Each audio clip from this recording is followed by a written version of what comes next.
This year, the Institute of Race Relations has published a series of research papers titled the Blueprint for Growth series. In these papers, the authors and associated researchers try and identify and find areas for South Africa to pursue growth. And between 2012 and 2023, South Africa averaged only 0.8% GDP growth per year. Now, to do any sort of progress to the unemployment crisis, to alleviate some of our other issues that plague society at large, we need growth rates much higher than 0.8%. And the short-term prospects are not particularly positive unless we implement the necessary policy and legislative reforms. Now, joining me to unpack the latest paper in the series is the author of that particular paper on investment, Mr. Terence Corrigan. Terence, thanks very much for your time here with the CRA once again. Just to start off with, maybe some of the headline or key findings from your research in this particular paper on the state of investment in South Africa. Well, I think there's a couple of things. First of all,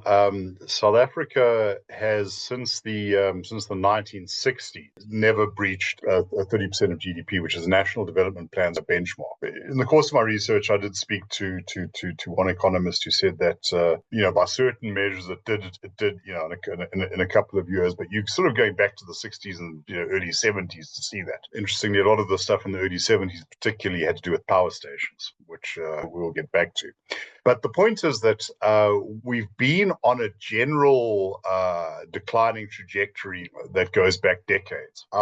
Post 1994, we started on a fairly low base, but then did sort of inch up. In 1 year, it was 2008, we exceeded 20% of GDP, but that is as good as it's ever got. For the most part, we've been sitting at about 14%, 15%, 16% of GDP, particularly in the last few years. The most interesting thing, though, in this respect, is to look at us in a comparative perspective. And this is interesting in terms of South Africa's positioning with the G20. The G20 was all about globalization and giving the global south a look at managing the world economy. The biggest beneficiaries of globalization have been middle-income countries or low-income countries that have made that transition, usually offering a sort of unspectacular basket of good enough governance, adequate infrastructure, reduced labor costs, and they're up to doing basic process. Now, if you look at the trajectory of investment in that basket of economies, World Bank data,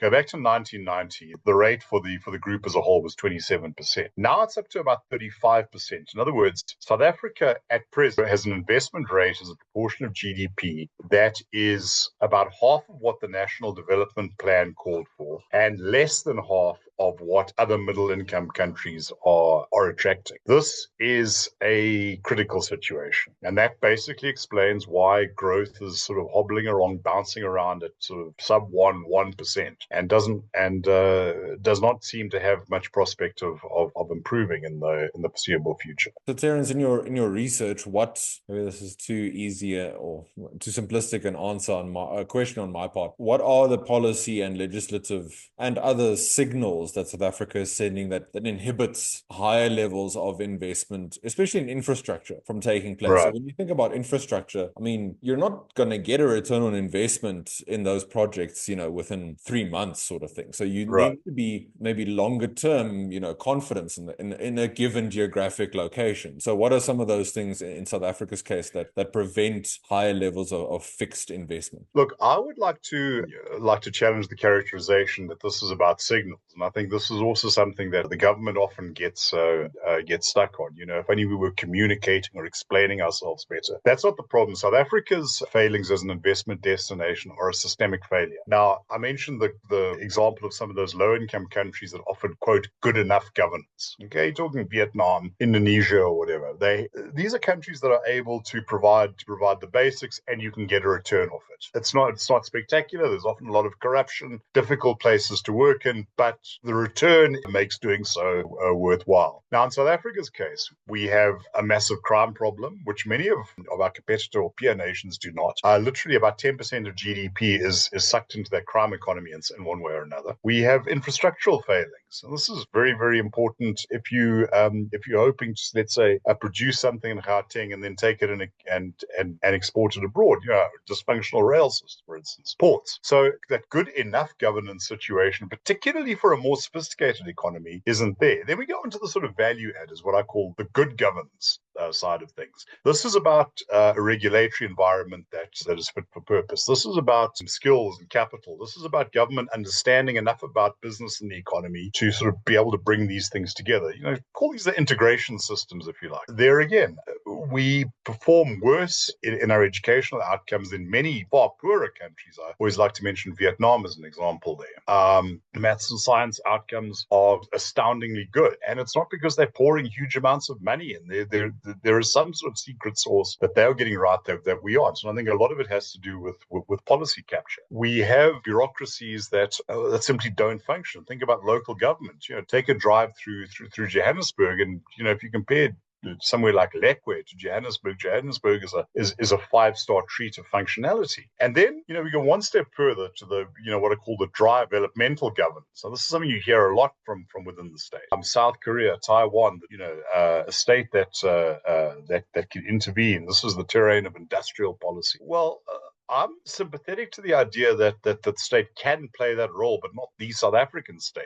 What you've ended up with is an interventionist state. And I remember back in the 90s, I think it was Steve Tshwete saying there is going to be interference in every facet of life. Well, that's kind of what we got, but not the kind of interference that makes the wheel spin faster. Quite the contrary. If you think about the debacle that is the steel industry now, where you have this patchwork of subsidies and tariffs and trying to preserve niches of the economy for particular producers to the detriment of actual high value added, and also to low value adders. If you think about the pickers, you can't have to sell the bits and pieces they pull out of your dustbin at particular prices. So we end up with what XA Global Trade advises terms of subsidy economy, where you literally don't know what something costs. Now you put all of these things together, and as I say, you have a systemic crisis. And then on top of that, you're going to as part of that, you're going to load empowerment demands, and you're going to threaten companies with fines that will shut them down if they don't employ staff according to demographic formulae. You see, this is sort of assuming that you can arrange a productive economy to fit the spreadsheet of an official who doesn't understand that economy in the first place. South Africa is just not a particularly attractive place to sink your money. And lest anyone say that I'm punting for foreign capital, I'm actually talking about South African business. And lest anyone say this is white monopoly capital, I'm also thinking about township operators such as the guy who had a little bakery, or not a little bakery, that was baking 2,000 loaves of bread a day, and now can't operate it because we moved from load shedding to load reduction because the actual state of the power lines is so rickety that they literally just turn them off in fear of a complete meltdown. So this is not something you can explain away or deal with at an investment conference. You need to actually change the way that the system operates. Fortunately, there are some quick wins. And on that very good segue, what are some of the recommendations, especially for maybe the not so new government of national unity? If we think about, the possibility that the GNU in its current form might have a very limited time span. We've already got the next local government elections at the end of 2026, the next national elections 2029. Limited time to implement some ideas. So of course we'll link to your full paper in the description so people can go and read just some of those high-level recommendations that you have. Well, look, the basic macro recommendation is that we've got to get governance right. Now, easier said than done. But my headline word there is pragmatism. The state cannot do what its ideologues demand of it. Just accept that. So, when we talk about things like private sector involvement in municipal service provision, this cannot be an ideological question anymore. When you have a food producer or food processing company that's literally having to get its own water license, process its own water, that is a situation in which the state has basically forfeited its right to any real say. It's simply shown itself unable to. If you want to call it venality, you want to call it corruption, you want to call it incompetence, call it what you want, but that is the hard reality. So I think the first thing is we have to scale back a lot of the regulatory framework radic. I'm not necessarily advocating a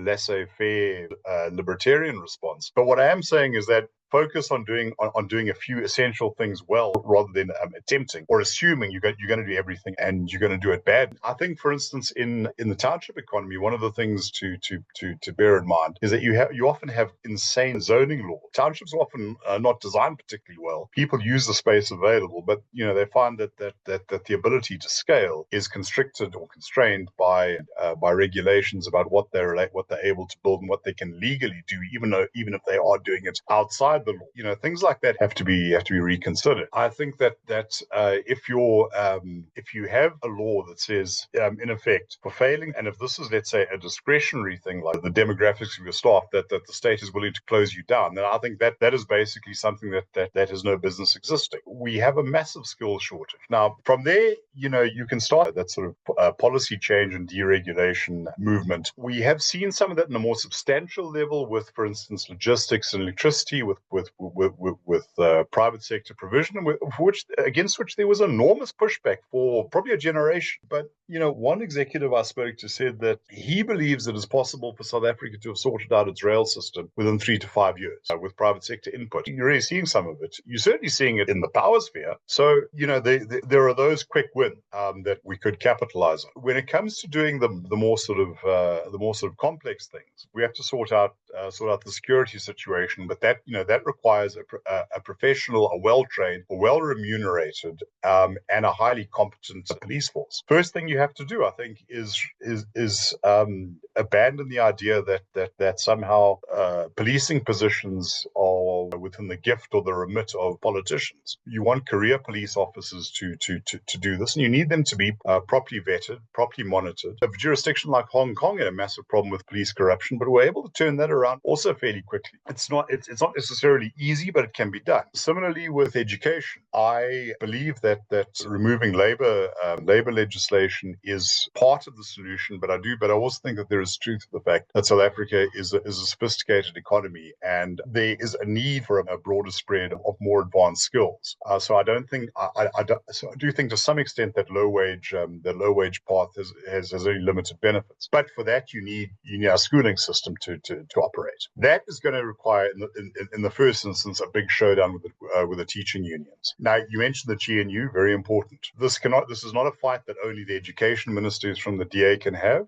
Thinking that behind closed doors, the ANC will have the back of the union allies. This is something that the GNU as a whole is going to have to do, and they're going to have to ask themselves, do you want a future for your children's education, or the undying loyalty of the unions that have, by the government's own estimation, captured most of the provincial education departments? Choose. You can have one or the other. You can't do both. And I think the politics behind this, and this is very, very important, is that most people would actually back the government moving in a growth and investment oriented direction. I think that there would be a lot of sympathy for a government that was willing to say, we will take good care of our teachers, provided our teachers take good care of their charges. Those who do not must shape up very quickly or must be shipped out. And we are going to do this irrespective of the political ramifications. That, I think, would be tough, but I think it is doable. Absolutely. A lot of maybe examples and instances of not trying to find silver bullets, but unfortunately having to do the very difficult day-to-day work of governance. So